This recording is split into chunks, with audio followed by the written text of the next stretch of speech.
Then Solomon's servant Jeroboam, the son of Nebat, an Ephraimite from Zerdah, whose mother's name was Zeru, a widow, also rebelled against the king. And this is what he caused him to rebel against the king. Solomon had built the Millo, and repaired the damages of the city of David his father. The man Jeroboam was a mighty man of valor, and Solomon, seeing that the young man was industrious, made him the officer over all the labor force of the house of Joseph.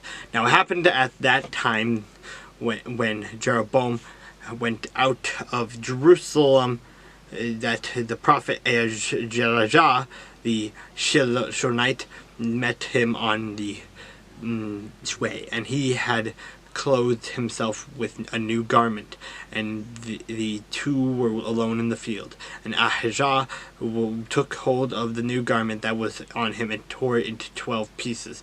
And he said to Jeroboam, "Take for yourself 10 pieces. For thus says the Lord, the God of Israel, Behold, I will tear the kingdom out of the hand of Solomon, and will give 10 tribes to you.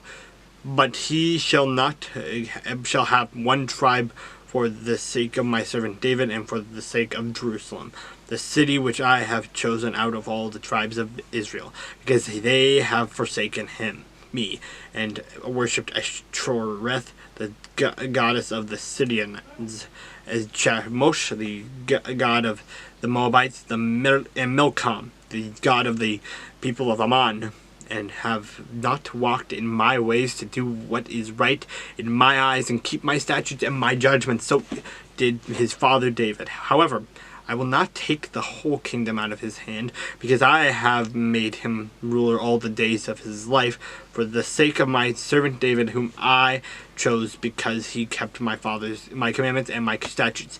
But I will take the kingdom out of his son's hand, and give it to you, 10 tribes. And to his son I will give 1 tribe, that my servant David may also always have a lamp before me in Jerusalem, the city which I have chosen for myself, to put my name there. So I will take you, and you shall reign over all your heart desires, and you shall be king over Israel. Then it shall be, if you heed all that I command you, walk in my ways, and do what is right in my sight, to keep my statutes and my commandments, so as my servant David did, then I will be with you, and build for you an enduring house, as I built for David, and will give Israel to you. And I will afflict the descendants of David because of this, but not forever."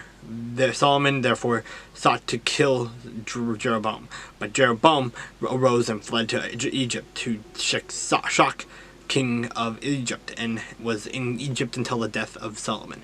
Now the rest of the acts of Solomon, all that he did, and his wisdom, are they not written in the book of the acts of Solomon? In the period that Solomon reigned in Jerusalem over all Israel was 40 years. Then Solomon rested with his fathers, and was buried in the city of David his father, and Rehoboam his son reigned in his place.